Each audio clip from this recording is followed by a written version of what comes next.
Hi students, welcome to your new class. ഇന്നത്തെ ക്ലാസ്സിൽ നമ്മൾ ഡിസ്കസ് ചെയ്യാൻ പോകുന്നത് 2022 ക്വസ്റ്റ്യൻ പേപ്പറാണ്. എന്തൊക്കെ ക്വസ്റ്റ്യൻസ് ആണ് വന്നിരിക്കുന്നത് നോക്കാം. ജസ്റ്റ് ഇതിൽ ഫസ്റ്റ് ക്വസ്റ്റ്യൻ വന്നിരിക്കും, what do you mean by entrepreneurship. അത് നമ്മൾ ഫസ്റ്റ് ക്വസ്റ്റ്യൻ പേപ്പറിൽ ഡിസ്കസ് ചെയ്താണ്. എന്താണ് ഓൺട്രപ്രണർഷിപ്പ് എന്ന് പറഞ്ഞു കഴിഞ്ഞാൽ ഒരു ഐഡിയേനെ നമ്മളൊരു കൊമേഴ്ഷ്യലൈസ് ചെയ്യുക, അതല്ലെങ്കിൽ അതിനൊരു വാല്യൂ ക്രിയേറ്റ് ചെയ്യുക, അതിനെ തന്നെയാണ് ഓൺട്രപ്രണർഷിപ്പ് എന്ന് പറയുന്നത്.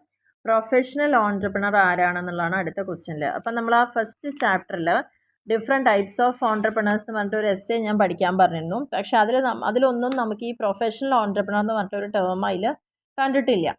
അപ്പോൾ അവിടെ നമുക്ക് മെയിനായിട്ട് പറയാനുള്ളത്, ഒരു ഓൺട്രപ്രണർ അവരുടെ പ്രൊഫഷൻ യൂസ് ചെയ്തുകൊണ്ട് ഒരു വാല്യൂ ക്രിയേറ്റ് ചെയ്യുന്നുണ്ടെങ്കിൽ അതിനെ തന്നെയാണ് പ്രൊഫഷണൽ ഓൺട്രപ്രണർ എന്ന് പറയുന്നത്. നെക്സ്റ്റ് ക്വസ്റ്റ്യനിൽ ആൻസിലറി യൂണിറ്റിനെ കുറിച്ചാണ് ചോദിച്ചിരിക്കുന്നത്. ആൻസിലറി യൂണിറ്റ് എന്ന് പറഞ്ഞു കഴിഞ്ഞാൽ അതായത് നമുക്കൊരു മെയിൻ എന്തെങ്കിലും ഒരു പ്രൊഡക്റ്റ് നമ്മൾ ഉണ്ടാക്കിയെടുക്കുകയാണെന്ന് വെച്ചാൽ അതിനോടനുബന്ധിച്ച് നമുക്ക് കുറച്ച് സാധനങ്ങൾ കൂടി വേണ്ടി വരും അല്ലേ. അപ്പം അത്തരത്തിലുള്ള സാധനങ്ങൾ ഉണ്ടാക്കുകയും സപ്ലൈ ചെയ്യുകയും, അതായത് ഒരു യൂണിറ്റിൽ ഇത്തരത്തിലുള്ള സംഭവങ്ങൾ ഉണ്ടാക്കിയെടുത്തിട്ട് 50% നമ്മൾ പുറമേക്ക് വേറൊരു ഇൻഡസ്ട്രിയൽ ആവശ്യത്തിന് വേണ്ടി കൊടുക്കുന്നുണ്ടെങ്കിൽ അത്തരത്തിലുള്ള യൂണിറ്റിനെ തന്നെയാണ് ആൻസിലറി യൂണിറ്റ് എന്ന വേർഡ് കൊണ്ട് ഉദ്ദേശിക്കുന്നത്. അപ്പോൾ അതിൽ നമ്മൾ ഈ ആൻസിലറി യൂണിറ്റ് എന്ന് പറയുന്നത് 3ാമത്തെ ചാപ്റ്ററിലാണ് വരുന്നത്. The units provide inputs to other industries. മറ്റുള്ള ഇൻഡസ്ട്രീസിന് ഇൻപുട്ട് പ്രൊവൈഡ് ചെയ്യാം. ഇവർ മെയിനായിട്ട് എൻഗേജ് ചെയ്യുന്നത് വല്ല പാർട്ടുകൾ ഉണ്ടാക്കിയെടുക്കുക, അല്ലെങ്കിൽ components, light, engineering products like സൈക്കിളോ, sewing machine, diesel engine, machine tools, mathematical instruments, office and household equipments, electrical appliances, air conditioners, ഇതൊക്കെ ഉണ്ടാക്കുന്ന യൂണിറ്റുകളാണ്. അപ്പോൾ ഇൻഡസ്ട്രിയൽ യൂണിറ്റ് പ്രധാനമായിട്ടും അവരുടെ ഉണ്ടാക്കിയെടുത്ത ഉൽപ്പന്നങ്ങൾ 50% അവർ മറ്റുള്ള ഇൻഡസ്ട്രീസിന് വേണ്ടിയിട്ട് വിൽക്കുന്നുണ്ട്. Therefore either under micro or small or medium എൻ്റർപ്രൈസിലാണ് ഇവ വർക്ക് ചെയ്യുന്നത്. ഇതിനെയാണ് ആൻസിലറി യൂണിറ്റ് എന്ന് പറയുന്നത്. 4ാമത്തെ ക്വസ്റ്റ്യനിൽ വാട്ട് ഈസ് ബൗണ്ടി, അത് നമ്മുടെ ഫസ്റ്റ് ക്വസ്റ്റ്യൻ പേപ്പറിൽ ഉണ്ടായിരുന്നതാണ്. ഞാനവിടെ എക്സ്പ്ലെയിൻ ചെയ്ത് തന്നിട്ടുണ്ട്, കാണാത്തവരത് കാണാം. ഇനി ചോദിച്ചൊരു ക്വസ്റ്റ്യൻ ആണ്, എന്തിനാണ് മൈക്രോ യൂണിറ്റ് അല്ലെങ്കിൽ മൈക്രോ എൻ്റർപ്രൈസ് എന്ന് പറയുന്നത്. അപ്പോൾ നമ്മുടെ 3ാമത്തെ ചാപ്റ്ററിൽ ഫസ്റ്റ് വരുന്ന ടോപ്പിക്കാണ് നമ്മൾ എങ്ങനെയാണ് ഒരു എൻ്റർപ്രൈസിനെ micro enterprise, small enterprise, medium enterprise എന്ന് തരംതിരിക്കുന്നത്. മൈക്രോ എൻ്റർപ്രൈസ് എന്ന് പറഞ്ഞു കഴിഞ്ഞാൽ ആ സ്ഥാപനം തുടങ്ങുന്നതിന് വേണ്ടി മാക്സിമം ഒരു 1 crore വരെ ഇൻവെസ്റ്റ് ചെയ്തതും അതിൻ്റെ ആനുവൽ ടേൺ ഓവർ എന്ന് പറയുന്നത് 5 crore വരെയാണെങ്കിൽ, അതായത് 1 കോടി മുടക്കിയിട്ട് മാക്സിമം ഒരു വർഷത്തിൽ അതിൻ്റെ ലാഭം അല്ലെങ്കിൽ സെയിൽസ് എന്ന് പറയുന്നത് 5 കോടി വരെ ഉണ്ടാക്കിയെടുക്കുന്നുണ്ടെങ്കിൽ അത്തരം യൂണിറ്റുകളെയാണ് മൈക്രോ എൻ്റർപ്രൈസ് എന്ന് പറയുന്നത്. അല്ലെങ്കിൽ സ്മോൾ എൻ്റർപ്രൈസ് എന്ന് പറഞ്ഞു കഴിഞ്ഞാലോ അവിടെ ഇൻവെസ്റ്റ്മെൻറ്റ് 10 കോടിയും ആനുവൽ ടേൺ ഓവർ 50 കോടിയാവുക. ആ റേഞ്ച് ഒന്ന് മനസ്സിലാക്കി വയ്ക്കണം. മീഡിയം എൻ്റർപ്രൈസ് എന്ന് പറഞ്ഞു കഴിഞ്ഞാൽ ഇൻവെസ്റ്റ്മെൻറ്റ് 20 കോടിയും ടേൺ ഓവർ 100 കോടിയും വരുന്നത്. അപ്പോൾ ഇങ്ങനെയാണ് നമ്മളൊരു എൻ്റർപ്രൈസിനെ അത് മൈക്രോ ആണോ സ്മോൾ ആണോ മീഡിയം ആണോ എന്നൊക്കെ അറിയുന്നത്. ഇതിൻ്റെ ബേസിസിലാണ് 2 കാര്യങ്ങൾ നോക്കിയിട്ടാണ്. 1 ഇൻവെസ്റ്റ്മെൻറ്റിനെ ബേസ് ചെയ്തിട്ടും 2 ആനുവൽ ടേൺ ഓവറിനെ ബേസ് ചെയ്തിട്ടും. അപ്പോൾ മൈക്രോ എൻ്റർപ്രൈസ് എന്ന് പറഞ്ഞാൽ എത്രയാണ്, 1 കോടി വരെ ഇൻവെസ്റ്റ്മെൻറ്റും ഒപ്പം തന്നെ ടേൺ ഓവർ 5 കോടി വരെ ഉള്ളത്. ഇനി നെക്സ്റ്റ് പറഞ്ഞിരിക്കുന്നത് ഇൻസെൻറ്റീവ് എന്താണെന്നുള്ളത്. അത് ഞാൻ എക്സ്പ്ലെയിൻ ചെയ്യുന്നില്ല, കഴിഞ്ഞ വീഡിയോയിൽ കൃത്യമായിട്ട് ഫസ്റ്റ് ക്വസ്റ്റ്യൻ പേപ്പറിൽ പറയുന്നുണ്ട്. എന്താണ് ഒരു പ്രോജക്റ്റ്? 7ാമത്തെ ക്വസ്റ്റ്യനിൽ ചോദിച്ചിരിക്കുന്നത്. എന്താണ് ഒരു പ്രോജക്റ്റ് എന്ന് പറഞ്ഞു കഴിഞ്ഞാൽ, പ്രോജക്റ്റ് എന്ന് പറഞ്ഞാൽ നമ്മൾ ചെയ്യാൻ ഉദ്ദേശിക്കുന്ന ബിസിനസ് അല്ലേ. അപ്പോൾ പ്രോജക്റ്റ് എന്ന് പറഞ്ഞു കഴിഞ്ഞാൽ നമ്മൾ നമ്മുടെ ഐഡിയാസ് അല്ലെങ്കിൽ ക്യാപിറ്റൽ, ലേബർ, മെഷീൻസ് എല്ലാം കോർഡിനേറ്റ് ചെയ്തുകൊണ്ട് നമ്മുടെ ഐഡിയേനെ നമ്മൾ അതിൻ്റെ ഇംപ്ലിമെൻറ്റേഷൻ ലെവലിലേക്ക് പോകുന്നതിനെ തന്നെയാണ് ഒരു പ്രോജക്റ്റ് എന്ന് പറയുന്നത് അല്ലേ. What is meant by short term finance. അപ്പോൾ ഇവിടെ കഴിഞ്ഞ ക്വസ്റ്റ്യൻ പേപ്പർ നോക്കുകയാണെന്ന് വെച്ചാൽ അവിടെ ചോദിച്ചത് മീഡിയം ടേം ഫിനാൻസ് എന്തായിരുന്നു എന്നുള്ളതാണ് ചോദിച്ചത്. അപ്പോൾ ഇപ്രാവശ്യം നോക്കൂ, ഫിനാൻസ് കൊടുക്കുമ്പം ഷോർട്ട് ടേം ഫിനാൻസ് എന്ന് പറഞ്ഞാൽ എങ്ങനെയാണ്, ഒരു 1 year വരേക്ക് നമ്മൾ കടങ്ങൾ കൊടുക്കാൻ അല്ലെങ്കിൽ ഇൻസ്റ്റിറ്റ്യൂഷൻസ് കൊടുക്കുകയാണെങ്കിൽ, അതായത് 90 days മുതലുള്ള ബില്ലുകൾ മുതൽ ഒരു വർഷം 3 വർഷം വരേക്ക് ടേം ലോൺസ് ആണ് പ്രൊവൈഡ് ചെയ്യുന്നതെങ്കിൽ അതിന് തന്നെയാണ് ഷോർട്ട് ടേം ഫിനാൻസ് എന്ന് പറയുന്നത്. അടുത്ത ക്വസ്റ്റ്യനിൽ പറഞ്ഞത് സോഷ്യൽ ഓൺട്രപ്രണർ. അപ്പം ഞാൻ പറഞ്ഞു കഴിഞ്ഞ ക്വസ്റ്റ്യൻ പേപ്പർ ഡിഫറെൻറ്റ് ടൈപ്സ് പഠിക്കണം, അതിലത്തെ ഏതെങ്കിലും ഒന്ന് ചോദിക്കുന്നു. അപ്പോൾ സോഷ്യൽ ഓൺട്രപ്രണർ അതിൻ്റെ ഭാഗമായിട്ട് വന്നൊരു ക്വസ്റ്റ്യൻ ആണ്. ഇവിടെ ഈ ഓരോ ഓൺട്രപ്രണർ ചെയ്യുന്നത് അവർ പേഴ്സണൽ പ്രോഫിറ്റിന് വേണ്ടിയല്ല വർക്ക് ചെയ്യുന്നത്, പകരം അതൊരു സൊസൈറ്റിയുടെ വെൽഫെയറിന് വേണ്ടിയിട്ടാണെങ്കിൽ, അല്ലെങ്കിൽ ഒരു സൊസൈറ്റിയുടെ ഡിസഡ്വാൻറ്റേജ് സെക്ഷൻസ് എന്താണോ അതിനെയാണ് അവർ ഫോക്കസ് ചെയ്യുന്നുണ്ടാവുക. അവരുടെ റോൾ എന്ന് പറയുന്നത് ആ സൊസൈറ്റീനെ മാറ്റിമറിക്കുക അല്ലെങ്കിൽ മാറ്റം കൊണ്ടുവരുന്ന ഒരു ഏജൻ്റായിട്ട് മാറുക. അതൊരിക്കലും സ്വന്തം ലാഭത്തിന് വേണ്ടിയിട്ടല്ല, പകരം അവർ ചെയ്യുന്ന പ്രവൃത്തി കൊണ്ട് ഒരു സൊസൈറ്റിക്ക് തന്നെ വെൽഫെയർ ഉണ്ടാക്കിയെടുക്കുക. അത്തരത്തിലുള്ള ഓൺട്രപ്രണേഴ്സിനെയാണ് സോഷ്യൽ ഓൺട്രപ്രണേഴ്സ് എന്ന് പറയുന്നത്. അവരവിടെ ചെയ്യുന്നത് ഐഡൻറ്റിഫൈ ചെയ്യുക, ഇവാലുവേറ്റ് ചെയ്യുക, എക്സ്പ്ലോയിറ്റ് ചെയ്യുക ഓപ്പർച്യൂണിറ്റീസിനെയൊക്കെ. എങ്ങനത്തെ opportunity? Create social value, not personal wealth. സ്വന്തമായിട്ട് ഒരു ലാഭം ഉണ്ടാക്കുക എന്നുള്ളതിനേക്കാൾ ഉപരി അവർ ചെയ്യുന്ന ഒരു സോഷ്യൽ വാല്യൂ ക്രിയേറ്റ് ചെയ്യാനാണ് അവിടെ ശ്രദ്ധിക്കുന്നത്. ഇനി നെക്സ്റ്റ് പറഞ്ഞിരിക്കുന്ന ബ്രേക്ക് ഈവൻ പോയിൻ്റ് ആണ്. ബ്രേക്ക് ഈവൻ പോയിൻ്റ് എന്ന് പറഞ്ഞു കഴിഞ്ഞാൽ നമ്മൾ അനാലിസിസ് നടത്തുന്ന സമയത്ത്, അതായത് ആ ഫീസിബിലിറ്റി സ്റ്റഡിയൊക്കെ നമ്മൾ പഠിക്കുമ്പോൾ അതിൽ അനാലിസിസ് നടത്താറുണ്ട്. ആ അനാലിസിസ് നടത്തുമ്പോൾ ഡിഫറെൻറ്റ് ടൈപ്സിലാണ് അനാലിസിസ് നടത്തുന്നത്. എങ്ങനെയൊക്കെയാണ്? Financial analysis, fund flow analysis ചെയ്യും, ക്യാഷ് ഫ്ലോ ചോദിക്കും, ratio analysis, break even analysis. Break even point എന്ന്, അപ്പോൾ നമുക്ക് എന്താണ് ഈ ബ്രേക്ക് ഈവൻ എന്ന് പറഞ്ഞാൽ എളുപ്പം നിങ്ങൾക്ക് മനസ്സിലാവാൻ വേണ്ടി പറയാം. 1,00,000 രൂപ മുടക്കിയിട്ട് നമ്മളൊരു ബിസിനസ് സ്റ്റാർട്ട് ചെയ്തു. അതിൽ നിന്ന് വരുമാനം നമുക്ക് കിട്ടി. ആ ഏണിങ്സ് കിട്ടിയിരിക്കുന്നത് ഇപ്പം നമ്മൾ കണക്ക് കൂട്ടുമ്പോൾ 1,00,000 രൂപയെന്ന് വിചാരിക്കുക. അപ്പോൾ നമ്മൾ നോക്കൂ, കോസ്റ്റ് വന്നതും 1,00,000ആണ്, വരുമാനം വന്നിരിക്കുന്നതും 1,00,000ആണ്. അവിടെ നമുക്ക് ലാഭമുണ്ടോ? ഇല്ല. കാരണം നമ്മൾ ഇറക്കിയ പൈസ നമുക്ക് തിരിച്ച് കിട്ടിയെന്ന് മാത്രമേ പറയാനുള്ളൂ, അല്ലേ? ഇതിനെയാണ് അവിടെ നോ പ്രോഫിറ്റ് നോ ലോസ് എന്നാണ് പറയുന്നത്. ഇവിടെ നമുക്ക് പ്രോഫിറ്റും ഉണ്ടായിട്ടില്ല, ലോസും ഉണ്ടായിട്ടില്ല. ആ ഒരു പോയിന്റിനെയാണ് ബ്രേക്ക് ഈവൻ പോയിന്റ് എന്ന് പറയുന്നത്. It is the point at which the project neither earns profit nor incur loss. ഈ ഒരു പോയിന്റിൻ്റെ പ്രത്യേകത, ഒരു പ്രൊജക്റ്റിൽ പ്രോഫിറ്റോ ലോസോ ഉണ്ടായിട്ടില്ല എന്ന് പറയുന്ന പോയിന്റാണ്. ഈ ഒരു പോയിന്റിൽ നിന്നാണ്, ഈ പോയിന്റിൻ്റെ പ്രത്യേകത എന്താ വെച്ചാൽ ടോട്ടൽ കോസ്റ്റ് എത്ര വന്നു എന്നുള്ളത് അവിടുത്തെ ടോട്ടൽ സെയിൽസിന് ഈക്വലായി മാറുക. കാരണം ഇറക്കിയ പൈസ നമുക്ക് കിട്ടിയത് ഇതിലൂടെ, സെയിൽസിലൂടെയാണ്. അപ്പോൾ രണ്ട് ഈക്വലായി മാറുകയാണ്. അല്ലെങ്കിൽ it is the point at which losses സീസ് ആൻഡ് പ്രോഫിറ്റ് ബിഗിൻസ്. ഇവിടം വരെ നമ്മുടെ ലോസിനൊക്കെ ലോസൊക്കെ നമ്മൾ കവർ ചെയ്തു, ഇനി പ്രോഫിറ്റ് സ്റ്റാർട്ട് ചെയ്യാൻ പോകുന്നതാണ്. കാരണം ഞാൻ പറഞ്ഞ എക്സാമ്പിളിൽ 1,00,000 മുടക്കിയിട്ട് നമ്മൾ ബിസിനസ് ചെയ്തു. അപ്പോൾ നമുക്ക് വന്ന കോസ്റ്റ് 1,00,000ആണ്. പക്ഷേ നമ്മൾ അതിൽ നിന്ന് 1,01 രൂപ വന്നാൽ ആ 1 രൂപ തന്നെയാണ്, അവിടെ നിന്നാണ് നമ്മൾ പിന്നീട് എന്ത് കിട്ടിയാലും നമ്മുടെ പ്രോഫിറ്റാണ്, അല്ലേ? അപ്പോൾ ഈ ഒരു പോയിൻ്റാണ് ബ്രേക്ക് ഈവൻ പോയിൻ്റ് എന്ന് പറയുന്നത്. അപ്പം എവിടെയാണോ ലോസ് നിന്നുകൊണ്ട് പ്രോഫിറ്റ് സ്റ്റാർട്ട് ചെയ്യുന്നത്, ബ്രേക്ക് ഈവൻ പോയിൻ്റ് എന്ന് പറഞ്ഞാൽ ഒരു ഇക്വിലിബ്രിയം പോയിൻ്റാണ്. അവിടെ കോസ്റ്റും പ്രൈസും പ്രോഫിറ്റും ഒക്കെ ഒരു തുല്യത പാലിക്കുക. അതുകൊണ്ട് തന്നെ ഒരു ബാലൻസിങ് പോയിന്റ് എന്ന് പറയാം, നോ പ്രോഫിറ്റ് നോ ലോസ് എന്ന് പറയാം, 0 പോയിന്റ് കോസ്റ്റ് എന്ന് പറയാം. ഇതെല്ലാം കൃത്യമായിട്ട് തന്നെ ഡിസ്ക്രൈബ് ചെയ്യുന്ന പോയിന്റ് തന്നെയാണ്. ഓക്കെ, നെക്സ്റ്റ് ചോദിച്ചിരിക്കുന്നത് what do you mean by seed capital. Seed capital ഞാൻ ഓൾറെഡി കഴിഞ്ഞ ക്വസ്റ്റ്യൻ പേപ്പറിൽ പറഞ്ഞതാണ്. കാണാത്ത ആളുകളുണ്ടെങ്കിൽ ആ ഒരു വീഡിയോ കാണാം കേട്ടോ, തൊട്ട് മുന്നത്തെ video. What are the 3 forms of foreign collaboration. ഇനി ഫോറിൻ കൊളാബറേഷൻ്റെ കാര്യം പറഞ്ഞിട്ടുണ്ട്. ഏതൊക്കെയാണ് ആ ഒരു ഫോറിൻ കൊളാബറേഷൻ്റെ പോയിൻറ്റ്സ് എന്നുള്ളത്? 3 ഫോംസ് ഓഫ് ഫോറിൻ കൊളാബറേഷനാണ് നമ്മളോട് ചോദിച്ചിരിക്കുന്നത്. ഫോറിൻ കൊളാബറേഷൻ എന്ന് പറഞ്ഞു കഴിഞ്ഞാൽ എന്താ? ഒരു അഗ്രിമെൻ്റ് ഉണ്ടാവുക, 2ഓ അതിലധികമോ പല കമ്പനികളും, പല രാജ്യത്ത് നിന്നുള്ള പല കമ്പനികളും തമ്മിൽ 2ഓ അതിലധികമോ ഒരു അഗ്രിമെൻ്റ് ഉണ്ടെങ്കിൽ അതിനെ ഫോറിൻ കൊളാബറേഷൻ എന്ന് പറയാം. അവർ ചെയ്യുന്ന അതേ ബിസിനസ് നമ്മൾ ഇവിടെയും ചെയ്യുക, അല്ലെങ്കിൽ അവരുടെ കുറേ സഹായങ്ങൾ നമ്മൾ സ്വീകരിക്കുക. അവർ ഏതൊക്കെ തരത്തിൽ അവരുമായിട്ടൊരു നയപരമായിട്ടുള്ളൊരു ബന്ധം നമ്മൾ സ്ഥാപിക്കുക, ഒരു മ്യൂച്വൽ കോപ്പറേഷനിലെത്തുക. ഒരാൾ റെസിഡൻറ്റും മറ്റുള്ളവരെല്ലാം നോൺ റെസിഡൻറ്റ് എൻറ്റിറ്റീസും ആയിരിക്കും. ഫോറിൻ കൊളാബറേഷൻ എന്ന് പറഞ്ഞാൽ ഒരു അഗ്രിമെൻ്റ് അല്ലെങ്കിൽ contract between 2 or more companies from different countries for mutual benefit. പരസ്പരം അവർക്ക് നമുക്കൊക്കെ ബെനിഫിറ്റ് ഉണ്ടാവാൻ വേണ്ടി തന്നെയാണ് ഇത്ര കാര്യങ്ങൾ ചെയ്യുന്നത്. അതിൽ ഏതൊക്കെ ടൈപ്പിലാണ് കൊളാബറേഷൻ ഉണ്ടാവുക അറിയോ? ടെക്നിക്കൽ കൊളാബറേഷൻ ഉണ്ടാവാം, അവരുടെ ടെക്നോളജി നമ്മൾ യൂസ് ചെയ്യുന്നത് വഴി, അല്ലെങ്കിൽ അവരുടെ മാർക്കറ്റിംഗ് നമ്മൾ യൂസ് ചെയ്യുന്ന വഴി മാർക്കറ്റിംഗ് കൊളാബറേഷൻ, അല്ലെങ്കിൽ നമ്മുടെ പ്രൊഡക്റ്റ് അവർ മാർക്കറ്റ് ചെയ്ത് തരുന്ന കാര്യങ്ങൾ.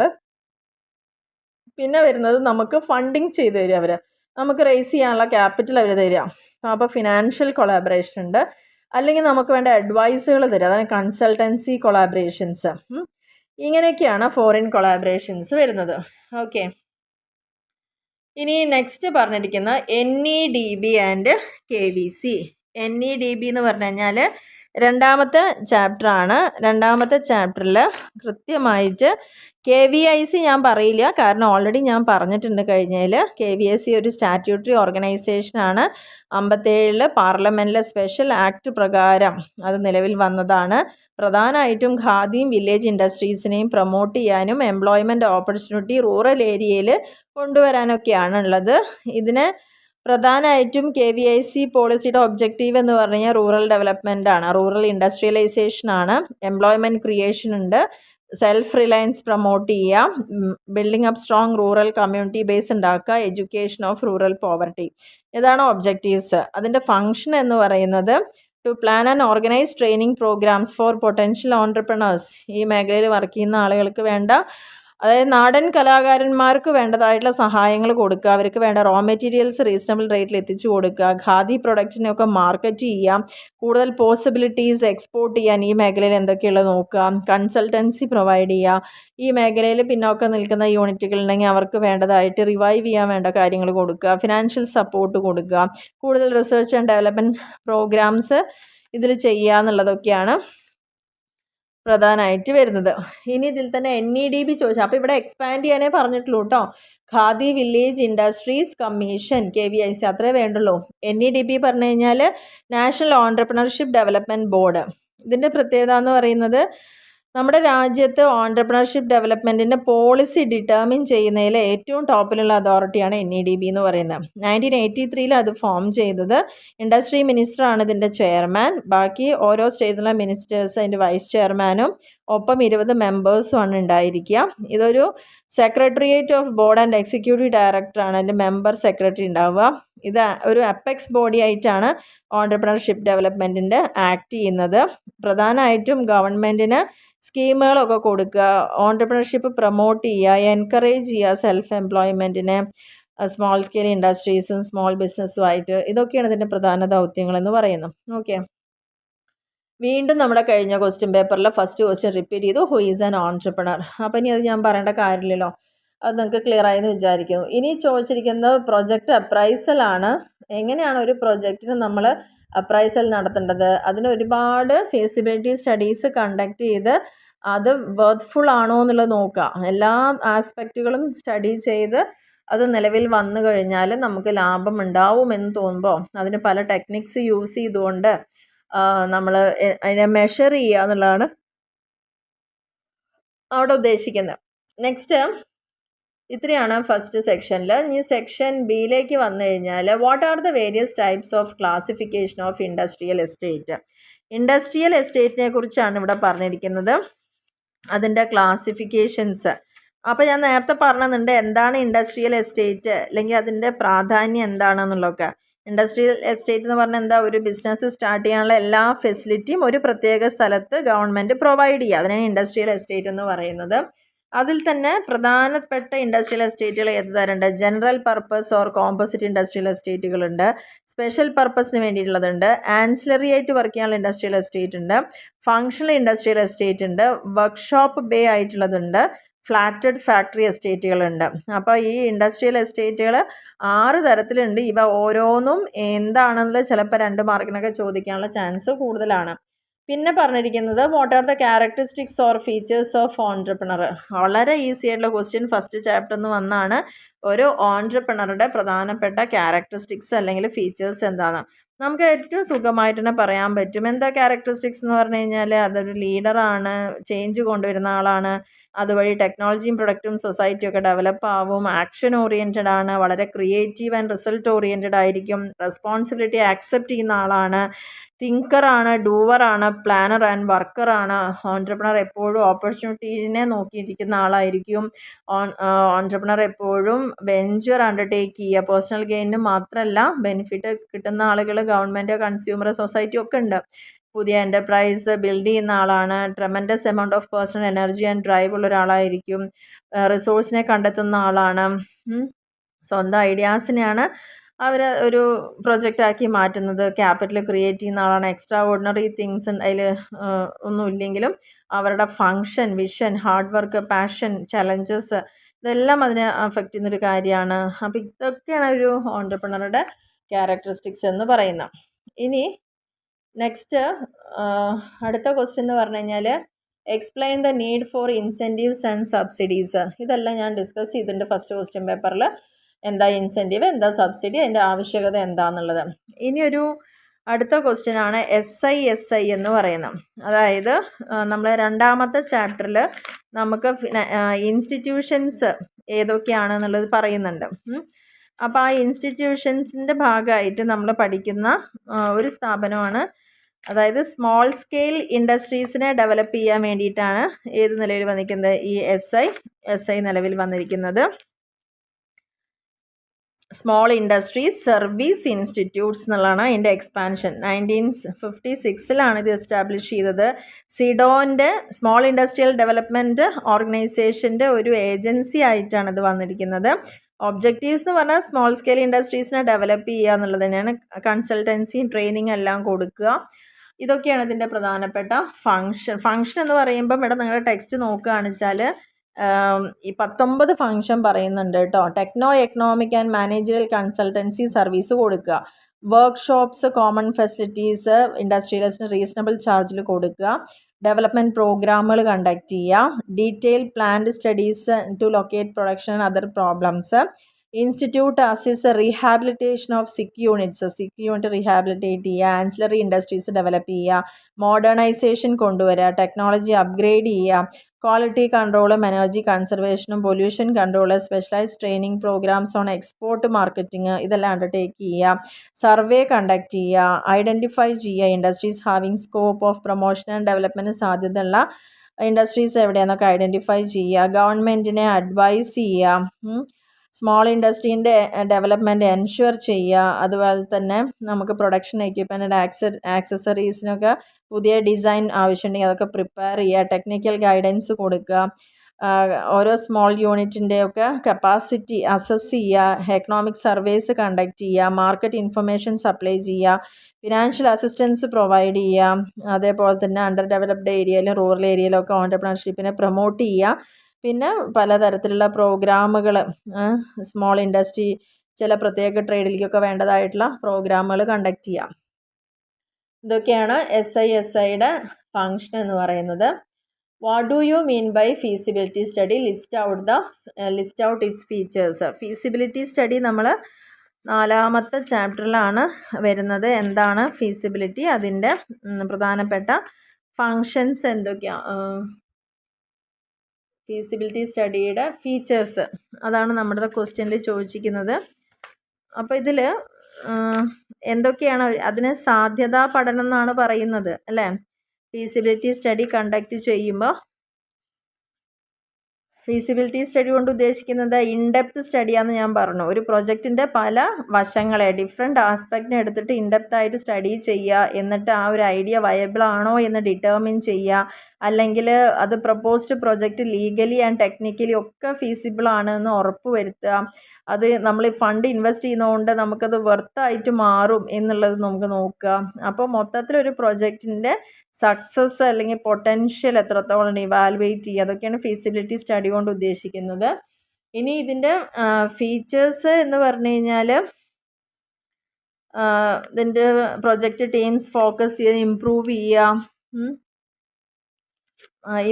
എന്നുള്ളത്, പുതിയ ഓപ്പർച്യൂണിറ്റി ഐഡൻറ്റിഫൈ ചെയ്യുക, വാല്യുബിൾ ഇൻഫർമേഷൻ പ്രൊവൈഡ് ചെയ്യുക. അതായത് നമുക്ക് ചില ഡിസിഷൻ എടുക്കണമെങ്കിൽ നമ്മളതുമായി മുന്നോട്ട് പോകണോ വേണ്ടേ എന്നുള്ളതും ബിസിനസ് ഓൾട്ടർനേറ്റീവ്സിനൊക്കെ ഒന്നുകൂടി ലഘൂകരിച്ച് കൊടുക്കുക, വാലിഡ് റീസൺ ഐഡൻറ്റിഫൈ ചെയ്യുക, ഒരു പ്രോജക്റ്റ് നമ്മൾ അണ്ടർടേക്ക് ചെയ്യാനുള്ള റീസൺ എന്താണെന്നുള്ളത്, സക്സസ് റേറ്റ് ഒക്കെ ഇവാലുവേറ്റ് ചെയ്യുക, മൾട്ടിപ്പിൾ പാരാമീറ്റേഴ്സ് വെച്ചുകൊണ്ട് ഇതിൻ്റെയൊക്കെ വിജയ സാധ്യത എൻഹാൻസ് ചെയ്യുക, ഡിസിഷൻ മേക്കിങ്ങിനൊക്കെ ഹെൽപ്പ് ചെയ്യുക. പിന്നെ എന്തുകൊണ്ട് ഈ പ്രൊജക്റ്റായിട്ട് മുന്നോട്ട് പോകണ്ട എന്നാണ് വെച്ചാൽ അതിൻ്റെ കാരണങ്ങൾ എന്താണെന്ന് മനസ്സിലാക്കുക. അങ്ങനെ ഒരുപാട് ഫീച്ചേഴ്സ് ഒരു ഫീസിബിലിറ്റി സ്റ്റഡി കൊണ്ട് ഉദ്ദേശിക്കുന്നുണ്ട്.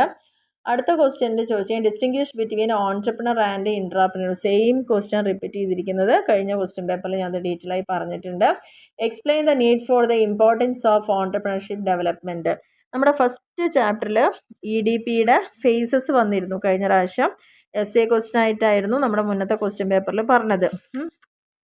അപ്പോൾ ആ EDPM എന്താണെന്നുള്ളതും അതിൻ്റെ ഫേസസ്, അപ്പോൾ ആ പ്രോഗ്രാമുകൾ എന്താണെന്ന് പഠിക്കുക, അതിൻ്റെ നീഡ്, ഇമ്പോർട്ടൻസ് ഒക്കെ നോട്ട് ചെയ്യുക. Need for the importance of entrepreneurship development.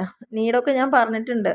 First generation ഓൺട്രപ്രണേഴ്സിനെ ഡെവലപ്പ് ചെയ്യുക, അൺഎംപ്ലോയ്ഡ് പീപ്പിളിനെ കുറച്ചുകൂടി സെൽഫ് എംപ്ലോയ്മെൻറ്റിലേക്ക് കൊണ്ടുവരിക, പിന്നെ ഫാസ്റ്റർ ഇൻഡസ്ട്രിയലൈസേഷൻ കൊണ്ടുവരിക, ഇഫക്റ്റീവായിട്ട് യൂട്ടിലൈസ് ചെയ്യുക നമ്മുടെ സ്കെയേഴ്സ് റിസോഴ്സിനെ, അതിന് വേണ്ട ട്രെയിനിങ്ങും എഡ്യൂക്കേഷനും ഒക്കെ കൊടുക്കുക, പൊട്ടൻഷ്യൽ ഓൺട്രപ്രണേഴ്സിനെ ബാക്ക്വേർഡ് ആൻഡ് ട്രൈബൽ ഏരിയയിലൊക്കെ ബിസിനസ് ചെയ്യാൻ വേണ്ടി ഹെൽപ്പ് ചെയ്യുക, ഗവൺമെൻറ്റിനോടൊപ്പം തന്നെ എക്കണോമിക് ആക്ടിവിറ്റീനൊക്കെ ഡിസ്പേഴ്സ് ചെയ്യുക, എംപ്ലോയ്മെൻറ്റ് ഓപ്പർച്യൂണിറ്റി ക്രിയേറ്റ് ചെയ്ത് കൊടുക്കുക, വീക്കർ സെക്ഷൻ ഓഫ് ദ കമ്മ്യൂണിറ്റീനെയൊക്കെ സ്റ്റാൻഡേർഡ് ഓഫ് ലിവിങ് കൂട്ടുക, എൻഷുർ ചെയ്യുക ഇൻവോൾവ്മെൻറ്റ് എല്ലാ സെക്ഷനിലും എക്കണോമിക് ഗ്രോത്ത് വരുന്നുണ്ട് എന്നുള്ളത്, ആൻഡ് എൻ്റർപ്രൈസ് സെറ്റപ്പ് ചെയ്യാനുള്ള ഒരു ഓൺട്രപ്രണറെ നമ്മൾ റെഡിയാക്കി മാറ്റുക, ആൻഡ് എക്കണോമിക് ഗ്രോത്ത് അച്ചീവ് ചെയ്യാനുള്ള എല്ലാ സഹായങ്ങളും ചെയ്തു കൊടുക്കുക. ഇതൊക്കെയാണ് ഇത്തരത്തിലുള്ള പ്രോഗ്രാമിൻ്റെ പ്രത്യേകത. ഇനി 23ാമത്തെ ക്വസ്റ്റ്യനിൽ list out the various functions of techno park. Techno പാർക്കിൻ്റെ ഫങ്ഷൻസ് എന്തൊക്കെയാണെന്നുള്ളതാണ്. അപ്പോൾ ടെക്നോ പാർക്ക് എന്ന് പറയുമ്പം നമ്മൾ പ്രധാനമായിട്ടും രണ്ടാമത്തെ ചാപ്റ്ററിലേക്ക് പോകുമ്പോൾ അവിടെയാണ് ടെക്നോ പാർക്ക് എന്താണ്, അല്ലെങ്കിൽ അതിൻ്റെ ചോദിച്ചിരിക്കുന്ന ക്വസ്റ്റ്യൻ എൻ്റെ പ്രധാനപ്പെട്ട ഫങ്ഷൻസ് ഒക്കെയാണ്. ടെക്നോ പാർക്കിൻ്റെ ഫംഗ്ഷൻ എന്ന് പറഞ്ഞാൽ എന്താ, ഒരു ബിസിനസ് തുടങ്ങണ വേണ്ട സപ്പോർട്ടുകൾ കൊടുക്കുക, ബിസിനസ് ഇൻട്രൊഡ്യൂസ് ചെയ്യാനുള്ള ഹെൽപ്പുകൾ കൊടുക്കുക, ടെക്നോളജീനെയൊക്കെ അപ്ഗ്രേഡ് ചെയ്യാനും ഇന്നോവേറ്റീവ് ആയിട്ടുള്ള കാര്യങ്ങൾ കൊടുക്കുക, ഒരു പരസ്പര സഹകരണം ഉറപ്പുവരുത്തുക, മറ്റുള്ള അവിടെ വർക്ക് ചെയ്യുന്ന മറ്റുള്ള അവരുടെ നെറ്റ്വർക്കിലുള്ള ആളുകളുമായിട്ടുള്ള എല്ലാ തരത്തിലുള്ള സപ്പോർട്ട് കൊടുക്കുക അവർക്ക്. ലബോറട്ടറിയോ അക്കാഡമിയോ ഗവൺമെൻറ് റിലേറ്റഡോ ആ കാര്യങ്ങളൊക്കെ കൊടുക്കുക. ഇത് 6 മാർക്കിൻ്റെ ക്വസ്റ്റ്യൻ, 5 പോയിൻറ്റോളം വരുന്നുണ്ട്. ബിസിനസ് ഇൻക്യുബേഷൻ കൊടുക്കുക. എന്താ ബിസിനസ് ഇൻക്യുബേഷൻ എന്ന് പറഞ്ഞു കഴിഞ്ഞാൽ എന്താണ്, പുതിയൊരു ആശയം രൂപപ്പെടുക അല്ലേ. അപ്പോൾ അതിന് വേണ്ട സർവീസുകൾ, കൺസൾട്ടിങ്ങോ കോച്ചിങ്ങോ അസിസ്റ്റൻസോ മാനേജറൽ പ്രോസസ്സോ നെറ്റ്വർക്കിങ്ങോ അതെല്ലാം പ്രൊവൈഡ് ചെയ്യുക എന്നുള്ളത് തന്നെയാണ് ടെക്നോ പാർക്കിൻ്റെ പ്രധാനപ്പെട്ട ഫങ്ഷൻസ് എന്ന് പറയുന്നത്. ഇനി നമുക്ക് essay ഭാഗത്തേക്ക് പോവുകയാണെങ്കിൽ, what are the major causes of industrial sickness? Explain the remedial measures to overcome industrial sickness എന്നാണ് പറഞ്ഞിരിക്കുന്നത്. അപ്പോൾ എന്തിനെയാണ് ഇൻഡസ്ട്രിയൽ സിക്നസ് കൊണ്ട് ഉദ്ദേശിക്കുന്നത്? ഒരു സംരംഭം നമുക്ക് ലൈസൻസ് കിട്ടിയിട്ടും വർക്ക് ചെയ്യാതെ ഇരിക്കുക, കുറച്ച് വർഷങ്ങളോളം ഒന്നും വർക്ക് ചെയ്യാതെ ഇരിക്കുക, പിന്നീട് ഒരിക്കലും സിക്ക് യൂണിറ്റ് എന്ന് പറഞ്ഞു കഴിഞ്ഞാൽ തന്നെ എന്താണ്, വിച്ച് ഈസ് നോട്ട് ഹെൽത്ത്, ആരോഗ്യമില്ലാത്ത ഒരു യൂണിറ്റ്, അതിൻ്റെ പ്രവർത്തനം കറക്റ്റായിട്ടില്ല എന്നുള്ളതാണല്ലോ. കാരണം എന്താണെന്ന് വെച്ച് കഴിഞ്ഞാൽ വർക്കേഴ്സിൻ്റെ വ്യൂവിൽ ഒരു സിക്ക് യൂണിറ്റ് എപ്പോഴാണ് ആവുന്നത്, നമ്മൾ പണിയെടുത്താലും നമുക്ക് വേജ് ഒന്നും കിട്ടുന്നില്ല, ബെനിഫിറ്റ് ഒന്നും കിട്ടില്ല. ഒരു ഇൻവെസ്റ്ററെ സംബന്ധിച്ചോളം അവരിറക്കിയ പൈസ പോലും തിരിച്ച് കിട്ടുന്നില്ല അല്ലേ. അപ്പോൾ സിക്നെസ് എന്ന് പറഞ്ഞാൽ അതൊരു സിറ്റുവേഷനാണ്. അവിടെ റവന്യൂ ഒരു ഫേമിന് ഉണ്ടാക്കാൻ പറ്റാത്ത അവസ്ഥ, അല്ലെങ്കിൽ അതിൻ്റെ കോസ്റ്റ് പോലും മീറ്റ് ചെയ്യാൻ വേണ്ട സഫിഷ്യൻ്റ് ആയിട്ടുള്ള ഫണ്ട് ഇല്ലാത്ത അവസ്ഥ, അല്ലെങ്കിൽ നമ്മൾ ഇൻവെസ്റ്റ് ചെയ്തതിന് ഒരു റിട്ടേണും കിട്ടാത്തത്, ഫേംസിൻ്റെ കോസ്റ്റ് ഓഫ് ക്യാപിറ്റലിനേക്കാൾ കുറവ് റേറ്റ് ഓഫ് റിട്ടേൺ കിട്ടുക, ഇതൊക്കെ സിക്ക് ഇൻഡസ്ട്രീൻ്റെ എക്സാമ്പിളായിട്ട് പറയാം. നമ്മളോട് ചോദിച്ചത് സിക്നെസ് എന്താണെന്നുള്ളത്, explain remedial measures to overcome. അതിൻ്റെ കാരണങ്ങൾ 2 കാരണമാണ് പറയുന്നത്. ഒരു ഫേം സിക്ക് ആവാനുള്ള കാരണം ഇൻറ്റേർണലായിട്ടും എക്സ്റ്റേണലായിട്ടും കുറേ കോസസ് ഉണ്ട്. ഉള്ളിൽ തന്നെയുള്ള പ്രശ്നം പറഞ്ഞാൽ ഇൻഡസ്ട്രിയൽ യൂണിറ്റ് ലൊക്കേഷൻ ശരിയല്ല, ക്വാളിറ്റി പ്രൊഡക്റ്റ് എല്ലാം പുവർ മാർക്കറ്റിംഗ് ആണ്, ക്യാപിറ്റൽ സ്ട്രക്ചർ ഡിഫക്റ്റീവ് ആണ്, പുവർ മാനേജ്മെൻ്റ് ആണ്, മാനേജറൽ പേഴ്സൺ തമ്മിൽ ഡിസ്പ്യൂട്ട് ഉണ്ട്, അഡക്വേറ്റ് വർക്കിംഗ് ക്യാപിറ്റൽ ഇല്ല, അണ്ടർ യൂട്ടിലൈസേഷൻ ഓഫ് കപ്പാസിറ്റി ആണ്, ലേബർ പ്രോബ്ലംസ്, മിസ്മാനേജ്മെൻറ്റ്, ഇതൊക്കെ അതിൻ്റെ കമ്പനിയുടെ ഉള്ളിൽ നിന്നുണ്ടാകുന്ന പ്രശ്നങ്ങളാണ്. എക്സ്റ്റേണൽ ആയിട്ടുള്ള കോഴ്സുകൾ പറഞ്ഞാൽ നമുക്ക് വേണ്ട മെറ്റീരിയൽ വേണ്ട സമയത്ത് കിട്ടുന്നില്ല, കോമ്പറ്റീഷൻ ഉണ്ടാവുക, പെട്ടെന്ന് പോളിസികൾ മാറുക, ഇൻഫ്രാസ്ട്രക്ചർ വേണ്ടത്ര സൗകര്യങ്ങൾ ഇല്ലാതിരിക്കുക, ക്രെഡിറ്റ് പ്രൊക്യൂർ ചെയ്യാൻ പറ്റാതിരിക്കുക, ലിമിറ്റഡ് ഫിനാൻഷ്യൽ ബേസ് ആയിരിക്കും പ്രൊമോട്ടേഴ്സ് ഉണ്ടാവുക, ഗവൺമെൻറ് റെഗുലേഷനും ഹെവി ടാക്സും, delay in providing finance by financial ഇൻസ്റ്റിറ്റ്യൂഷൻസും, ടെക്നിക്കൽ ഒബ്സോളസൻസ് ഒക്കെയാണ് ഇതിന് സിക്ക് ആവാനുള്ള കാരണം. നമ്മളോട് ചോദിച്ചത് ഇതിൻ്റെ റെമഡീസ് എന്തൊക്കെയാണ്, ഈ പ്രശ്നങ്ങളെയൊക്കെ ഓവർകം ചെയ്യാൻ ഗവൺമെൻറ്റിൻ്റെ ഭാഗത്തുനിന്ന് സിക്ക് ഇൻഡസ്ട്രീസ് പോളിസി 1978 വന്നിട്ടുണ്ട്. പിന്നെ 81 ഒന്നുകൂടിയിട്ട് അത് അമെൻഡ് ചെയ്ത് പുതിയ മാറ്റം കൊണ്ടുവന്നിട്ടുണ്ട്. 85 വീണ്ടും വന്നിട്ടുണ്ട്. പിന്നെ BIFR വന്നിട്ട് board of industrial and financial reconstruction വന്നു. IRCI വന്നിട്ടുണ്ട്. പിന്നെ ബാങ്ക്സ് തന്നെ പല സ്റ്റെപ്പുകളും എടുത്തിട്ടുണ്ട്. അഡീഷണൽ വർക്കിംഗ് ക്യാപിറ്റൽ കൊടുത്തിട്ടും ഇൻട്രസ്റ്റ് കുറച്ച് കൊടുത്തിട്ടും മൊറട്ടോറിയം പ്രഖ്യാപിച്ചിട്ടും ചില പോർഷൻ ഓഫ് ഔട്ട്സ്റ്റാൻഡിംഗ് ഒക്കെ ഫ്രീസ് ചെയ്തിട്ടൊക്കെ. പിന്നെ IDBIയുടെ സ്പെഷ്യൽ സെല്ല് വർക്ക് ചെയ്യുന്നുണ്ട്. സിക്ക് ഇൻഡസ്ട്രിയൽ അണ്ടർടേക്കിംഗ് സെല്ലുകളുണ്ട്. പിന്നെ RBI കുറച്ച് മെഷേഴ്സ് എടുത്തിട്ടുണ്ട്. പിന്നെ സ്റ്റേറ്റ് ഫിനാൻഷ്യൽ കോർപ്പറേഷൻസ് അസിസ്റ്റൻസ് കൊടുത്തിട്ടുണ്ട്. ടെക്നിക്കൽ കൺസൾട്ടൻസി ഓർഗനൈസേഷൻ്റെ സർവീസുകൾ കൊടുക്കുന്നുണ്ട്. മാർജിൻ മണി സ്കീമുകളൊക്കെ കൊടുക്കുന്നുണ്ട് ഒരു ഇൻഡസ്ട്രീനെ റിവൈവ് ചെയ്ത് കൊണ്ടുവരാൻ വേണ്ടിയിട്ട്. ഇതൊക്കെയാണ് അതിൻ്റെ റെമഡിയൽ മെഷേഴ്സ് എന്ന് പറയുന്നത്. ഇനി അടുത്ത എസ്സേ ക്വസ്റ്റ്യൻ ആണ്, എന്താണ് പ്രോജക്റ്റ്, അതിൻ്റെ കണ്ടൻറ്റ് എന്തായിരുന്നു എന്ന് കഴിഞ്ഞ ക്വസ്റ്റ്യൻ. ഒരു പുതിയ ബിസിനസ് സ്റ്റാർട്ട് ചെയ്യുമ്പോൾ എന്തൊക്കെ കാര്യങ്ങൾ വേണമെന്ന് ചോദിച്ചു. അത് കണ്ടൻറ്റ് തന്നെയാണ്. അപ്പോൾ ഇവിടെയും വേരിയസ് റിക്വയർമെൻറ്റ്സ് ആണ്. ഒരു നല്ല പ്രൊജക്റ്റ് നല്ല ഐഡിയൽ പ്രൊജക്റ്റിന് വേണ്ടതായിട്ടുള്ള റിക്വയർമെൻറ്റ്സ് എന്താണെന്നാണ് ചോദിച്ചിരിക്കുന്നത്. അപ്പോൾ ഒരു പ്രൊജക്റ്റ് റിപ്പോർട്ടിൻ്റെ കണ്ടൻറ്റ് എന്താണ് എന്ന് ചോദിച്ചാൽ നമ്മളൊരു 15 പോയിൻ്റായിരുന്നു കഴിഞ്ഞ പ്രാവശ്യം ചോദിച്ചത്. ഇപ്രാവശ്യം നല്ലൊരു പ്രൊജക്റ്റ് ആവണമെങ്കിൽ വേണ്ട കാര്യങ്ങളാണ്. അപ്പോൾ ഒരു 9 പോയിൻ്റാണ് പറയുന്നത്. ഒരു പ്രൊജക്റ്റ് റിപ്പോർട്ട് എപ്പോഴും ഒരു എക്സ്പേർട്ട് ടീമിൻ്റെ ഹെൽപ്പോടെ പ്രിപ്പയർ ചെയ്യാൻ പറ്റുള്ളൂ. ഇനി അത് എപ്പോഴും ചെയ്യുമ്പം വെറുതെ ഒരു പ്രൊജക്റ്റ് റിപ്പോർട്ട് ഉണ്ടാക്കുകയല്ല, അതിന് അനുയോജ്യമായ സർവേയും സിസ്റ്റമാറ്റിക് ആയിട്ടൊരു പ്രിലിമിനറി സ്റ്റഡിയൊക്കെ വേണം. പ്രൊജക്റ്റ് റിപ്പോർട്ട് എന്ന് പറയുന്നത് അവസാന വഴിയോ മാർഗ്ഗമൊന്നുമല്ല. അത് ജസ്റ്റ് ഒരു അത് അവസാന വാക്ക് എന്ന് നമുക്ക് കണക്കാക്കിയിട്ട് മുന്നോട്ട് പോകാൻ പറ്റില്ല. അതൊരു മാർഗ്ഗം മാത്രമാണ്. പ്രൊഡക്റ്റ് ഡിമാൻഡും ക്യാപിറ്റൽ റിസോഴ്സും മെറ്റീരിയൽ ലേബറും അവൈലബിലിറ്റിയും അതൊക്കെ എസ്റ്റിമേറ്റ് ചെയ്യാൻ നമുക്ക് ഈ പല ഫാക്ടേഴ്സിനെ കൺസിഡർ ചെയ്തുകൊണ്ട് ചെയ്യാൻ പറ്റും. പിന്നെ ഒരു നല്ല തറോ ഡിസ്കഷൻസ് എക്സ്പേർട്ടുമായിട്ട് എപ്പോഴും ഉണ്ടാവണം, ഇതുമായി ബന്ധമുള്ള ആളുകളൊക്കെ ആയിട്ട്. അതിൻ്റെ എൻഡ് റിസൾട്ട് എപ്പോഴും റിസീവ് ചെയ്യേണ്ട finance and to get the project implement ചെയ്ത് കിട്ടുക എന്നുള്ളതാണ്. കംപ്ലീറ്റ് സാറ്റിസ്ഫാക്ഷൻ ഓൺട്രപ്രണർക്ക് ഉണ്ടാവണം.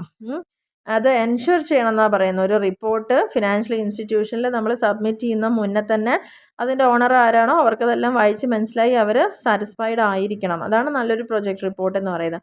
പിന്നെ അതെപ്പോഴും പ്രിസൈസ് ആയിരിക്കുക, അക്യുറേറ്റ് ആയിരിക്കുക, സ്പെസിഫിക് ആയിട്ട് കാര്യങ്ങൾ പറഞ്ഞിരിക്കുക.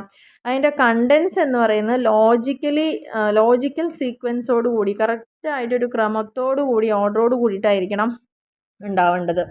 അപ്പോൾ ഇതൊക്കെയാണ് ഒരു പ്രൊജക്റ്റ്. അപ്പോൾ പ്രൊജക്റ്റ് റിപ്പോർട്ടിന് രണ്ടാമത്തെ ഒരു എസ്സേയാണ് ഇത് വരുന്നത്. പിന്നെ ചോദിച്ച ക്വസ്റ്റ്യൻ എന്ന് വെച്ച് കഴിഞ്ഞാൽ രണ്ടാമത്തെ ചാപ്റ്ററിൽ നിന്നാണ് എന്താണ് ഡിസ്ട്രിക്ട് ഇൻഡസ്ട്രീസ് സെൻറ്റർ എന്ന് പറഞ്ഞത്. ഇതൊക്കെ കഴിഞ്ഞ ക്വസ്റ്റ്യൻ പേപ്പറിൽ വന്ന ക്വസ്റ്റ്യൻസ് തന്നെയാണ് കേട്ടോ. അതിൻ്റെ ഒബ്ജക്റ്റീവ്സും ഫങ്ഷൻസും ആണ് ചോദിച്ചിരിക്കുന്നത്. ഫങ്ഷൻസ് പറഞ്ഞാൽ ഒരു 19ഓളം ഫങ്ഷൻസ് വരുന്നുണ്ട്. ഇതൊക്കെ തന്നെയാണ് പ്രധാനമായിട്ടും. DICയുടെ ഒബ്ജക്റ്റീവ്സ് പറഞ്ഞൊരു 11 പോയിൻ്റാണ് ഇവിടെ കൊടുത്തിരിക്കുന്നത് കേട്ടോ. ഇതൊക്കെ ഞാൻ കഴിഞ്ഞ ക്വസ്റ്റ്യൻ പേപ്പറിൽ കൃത്യമായിട്ട് തന്നെ പറഞ്ഞിട്ടുണ്ട്. ആ 11 പോയിൻറ്റുകളും ആക്ടിവിറ്റീനൊക്കെ ഡിസ്ട്രിക്ട് ഇൻഡസ്ട്രീസിൻ്റെ അല്ലേ പ്രധാനമായി ചോദിച്ചിരിക്കുന്നത്. എപ്പോഴും ഒന്ന് നോക്കുക കേട്ടോ. DICയുടെ കാര്യങ്ങളാണ്. അപ്പോൾ വീണ്ടും അത് റിപ്പീറ്റ് ചെയ്തൊരു ക്വസ്റ്റ്യൻ ആണ് കേട്ടോ. അപ്പോൾ മുന്നത്തെ ക്വസ്റ്റ്യൻ പേപ്പറിലൊക്കെ ക്ലിയറായി പറഞ്ഞിട്ടുണ്ട്. ഇനി 27ാമത്തെ ക്വസ്റ്റ്യൻ എന്ന് പറയുന്നത് who is an entrepreneur, explain the various factors affecting entrepreneurial growth in India. അപ്പോൾ ഫസ്റ്റ് ചാപ്റ്ററിൽ നിന്ന് നമ്മൾ പറഞ്ഞ ആ ഒരു എസ്സേയിലേക്ക് വരാൻ ഡിഫറെൻറ്റ് ടൈപ്സ് പറഞ്ഞു. പിന്നെ ചോദിച്ചിങ്ങനെ എന്തൊക്കെ ഫാക്ടേഴ്സാണ് ഡിറ്റർമിൻ ചെയ്യുന്നത് എന്നുള്ള കാര്യമാണ് അല്ലേ. Explain the various factors. അപ്പോൾ നമ്മൾ ഫാക്ടേഴ്സ് പറയുമ്പോൾ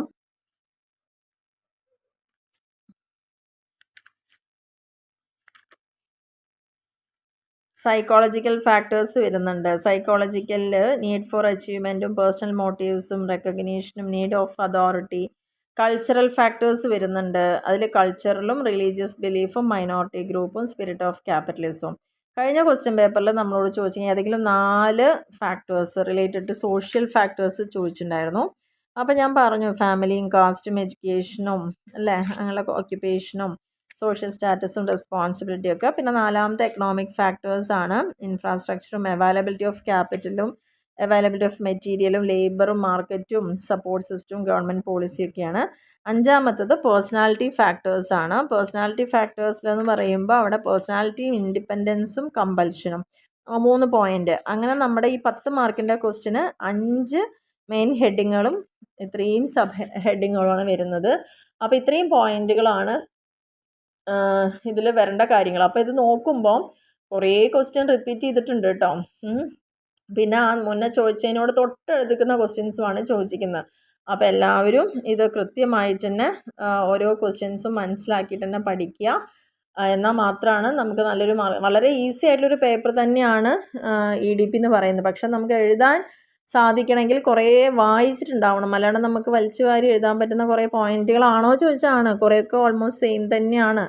അപ്പോൾ ആ ഇൻസ്റ്റിറ്റ്യൂഷൻസിൻ്റെ ഒക്കെ എടുക്കുകയാണെന്ന് വെച്ചാൽ ഒബ്ജക്റ്റീവ്സും ഫംഗ്ഷനും ഒക്കെ ഏകദേശം നമുക്ക് എഴുതാവുന്ന കാര്യങ്ങൾ തന്നെ ഉള്ളൂ.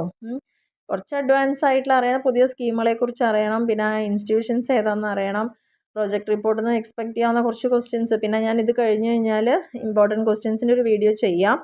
ഒരു മൊത്തത്തിൽ നമ്മുടെ സബ്ജക്റ്റിൽ കുറച്ചും കൂടി ഇപ്പം നമ്മൾ ഒരു 3 ക്വസ്റ്റ്യൻ പേപ്പറും കൂടി ചെയ്ത് കഴിഞ്ഞാൽ നമുക്കൊരു ഐഡിയ കിട്ടുമല്ലോ. അതിൻ്റെ ബേസിൽ പറയാം. അപ്പോൾ എപ്പോഴും പറയാറുള്ള പോലെ തന്നെ ഒന്ന് സബ്സ്ക്രൈബ് ചെയ്യുക കേട്ടോ. അതേപോലെ തന്നെ ലൈക്ക് ചെയ്യാനും ഷെയർ ചെയ്യാനും കമൻറ്റ് ചെയ്യാനും ഒന്നും മറക്കരുത്. എൻ്റെ സബ്സ്ക്രൈബേഴ്സിന് ഭയങ്കര മടിയാണ് ഒന്ന് ലൈക്ക് ചെയ്യാൻ വേണ്ടിയിട്ടും ഒന്ന് കമൻറ്റ് ചെയ്യാനൊക്കെ വേണ്ടി. നിങ്ങൾക്ക് വീഡിയോ ഇഷ്ടമായാൽ മാത്രം മതി, അല്ലെങ്കിൽ ചെയ്യണമെന്ന് ഞാൻ പറയില്ല. അപ്പോൾ ദയവ് ചെയ്തിട്ട് നിങ്ങളുടെ റെസ്പോൺസ് എനിക്ക് അറിയണമെങ്കിൽ നമ്മുടെ സബ്സ്ക്രൈബേഴ്സിൻ്റെ എണ്ണം കൂടുമ്പോഴും അതിൽ കമൻറ്റ് വരുമ്പോഴും അതേപോലെ അത് ലൈക്ക് ചെയ്യുമ്പോഴൊക്കെയാണ്.